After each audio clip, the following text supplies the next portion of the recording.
അങ്ങനെ കരുതാൻ കഴിയുമോ? വേദന ഉണ്ടായത് കൊണ്ടാണല്ലോ അവർ കോടതിയിലേക്ക് പോയതും യൂത്ത് ലീഗാണ് ഇതിൽ കേസ് നടത്തിയതും.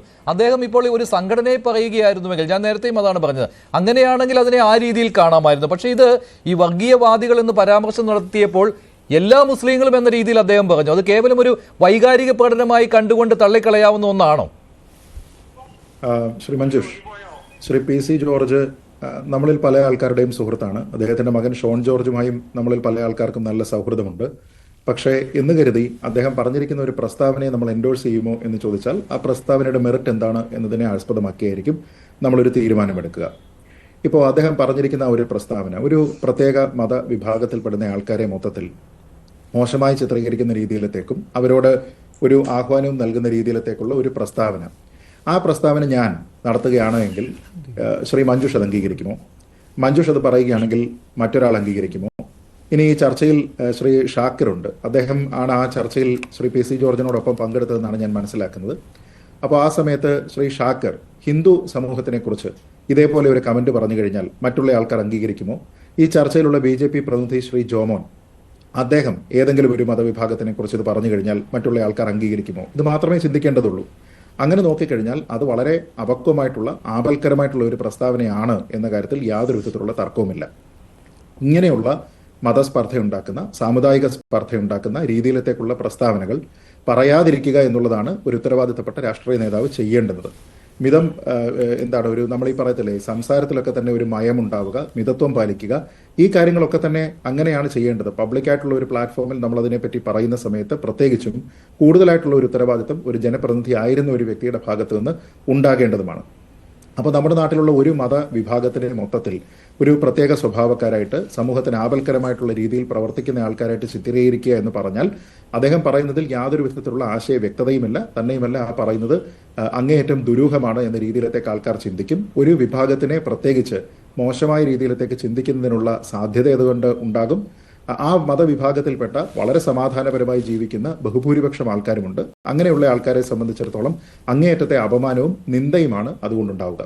അപ്പോൾ അവർ വിക്ടിം ആവുക, അല്ലെങ്കിൽ അവരെ മോശമായ രീതിയിലത്തേക്ക് ആൾക്കാർ നോക്കിക്കാണുക തുടങ്ങിയ രീതിയിലത്തേക്കുള്ള പല പ്രശ്നങ്ങളും ഇതിന്റെ ഒരു ആഫ്റ്റർ ഇഫക്റ്റ് ആയിട്ട് ഉണ്ടാകാനുള്ള സാധ്യതയുണ്ട്. ഇവിടെ ജോമോൻ പറഞ്ഞത്, അദ്ദേഹം BJPയുടെ പ്രതിനിധിയാണ്, അദ്ദേഹം പറഞ്ഞ രണ്ട് കാര്യങ്ങൾ ശ്രദ്ധിച്ചുവല്ലോ. ഒന്ന്, അതൊരു നാക്കുപിഴയായിരുന്നു, വൈകാരികമായിട്ട് പ്രതികരിച്ചതാണ്, പക്ഷേ അദ്ദേഹം അതിന് മാപ്പ് പറയുകയുണ്ടായി എന്ന്. പിന്നെയുള്ളത്, ഈരാറ്റുപേട്ടയിലെ ജനങ്ങൾക്ക് അദ്ദേഹത്തിന് ഈരാറ്റുപേട്ടയിലെ ജനങ്ങളെ വർഷങ്ങളായിട്ട് അറിയാവുന്നതാണ്. അപ്പോൾ അവരെ അപമാനിക്കുന്ന രീതിയിൽ അദ്ദേഹം സംസാരിക്കുകയില്ല എന്നാണ്. ഇതാണ് BJPയുടെ ന്യായം. അതുപോലെ മറ്റൊന്നുള്ളത് രാഷ്ട്രീയമാണ്, മനഃപൂർവ്വം വേട്ടയാടുകയാണ് ചെയ്യുന്നതെന്നാണ്. കാരണം PC ജോർജിന്റെ മകൻ ഷോൺ ജോർജ് BJPയിലാണ്. ഷോൺ ജോർജ് മുഖ്യമന്ത്രി പിണറായി വിജയനെതിരെ നിയമ പോരാട്ടം നടത്തുന്ന വ്യക്തിയാണ്. അപ്പോൾ ഇതൊക്കെ കണ്ടറിഞ്ഞ് ആ കുടുംബത്തെ വേട്ടയാടുന്നു എന്ന രീതിയിൽ കൂടിയാണ് BJP ഇതിനെ കൊണ്ടുവരുന്നത്. അല്ല, ഇതൊരു രാഷ്ട്രീയ വേട്ടയാടലിന്റെ ഒരു രീതി ഇതിലുണ്ട് എന്ന് ഞാൻ കരുതുന്നില്ല. അങ്ങനെ രാഷ്ട്രീയ വേട്ടയാടൽ ഈ കാര്യത്തിൽ ഉണ്ടാകണമെങ്കിൽ അതിന് രണ്ട് കാരണങ്ങൾ ഉണ്ടാകണം. ഒന്നുകിൽ അത് CPMന്റേതായിട്ടുള്ള ഏതെങ്കിലും ഒരു സംഘടന, DYFIയോ അങ്ങനെ ഏതെങ്കിലും ഒരു സംഘടന കേസ് കൊടുത്തതിന് ശേഷം നമുക്ക് അങ്ങനെയാണെങ്കിൽ PC ജോർജിനെ കൊടുക്കാം എന്ന രീതിയിലത്തേക്കുള്ള ഒരു പ്ലാൻ അവിടെ ഉണ്ടാകണം.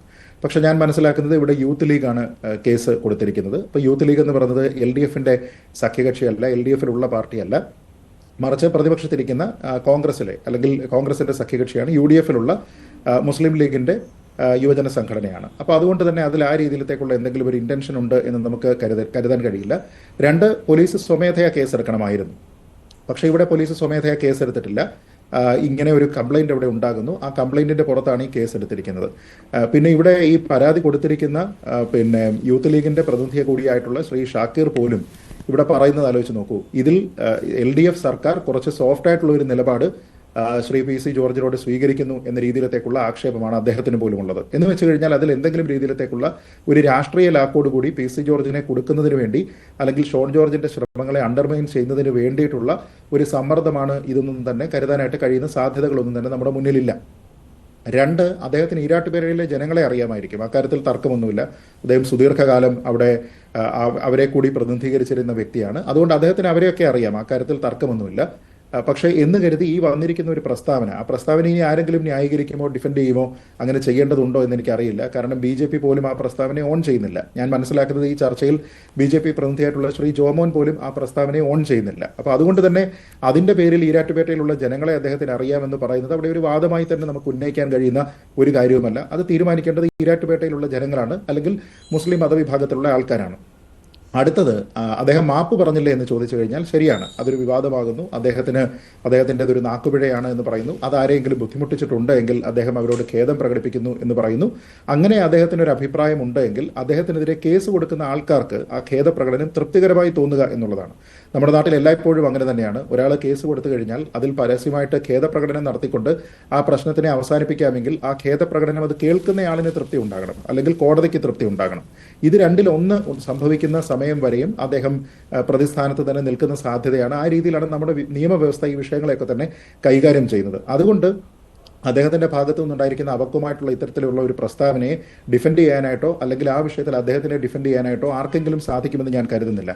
നമ്മൾ വേറൊരു കാര്യത്തിൽ ഇതിനെ ആലോചിച്ച് നോക്കിയാൽ മതി. അതായത് നാളെ മറ്റേതെങ്കിലും ഒരു നേതാവ്, ആ നേതാവ് ഇപ്പോൾ ഹിന്ദു മതത്തിൽപ്പെട്ടിരിക്കുന്ന ആൾക്കാരോട് ഏതെങ്കിലും ഇപ്പം നേരത്തെ മഞ്ജുഷ തന്നെ പറഞ്ഞതുപോലെ ഏതെങ്കിലും SDPI-യോ PFI-യോ ഇവരെയൊക്കെ തന്നെ പല ആൾക്കാരും കോൺഗ്രസിലുള്ളവരാണെങ്കിലും CPM-ലുള്ള ആൾക്കാരാണെങ്കിലും പല സമയത്തൊക്കെ തന്നെ വർഗീയ പ്രസ്ഥാനങ്ങൾ എന്നൊക്കെ തന്നെ വിളിച്ചു പറഞ്ഞിട്ടുള്ളതാണ്. അതേപോലെ RSS-നെയും BJP-യും ഒക്കെ തന്നെ പറയുന്നതാണ്. ഞാൻ പറഞ്ഞത് അങ്ങനെ പറയുന്ന രാഷ്ട്രീയ പ്രസ്ഥാനങ്ങളെയോ മറ്റേതെങ്കിലും സാമൂഹ്യ സംഘടനകളെയോ പറയുന്നതിനപ്പുറത്തേക്ക് അതിനെ ജനറലൈസ് ചെയ്തുകൊണ്ട് ഇപ്പൊ മുസ്ലിം എന്ന് പറയുന്നത് പോലെ തന്നെ ഹിന്ദു എന്ന് പറഞ്ഞുകൊണ്ടോ അല്ലെങ്കിൽ വന്നിട്ടുള്ളത് PC ജോർജിനെ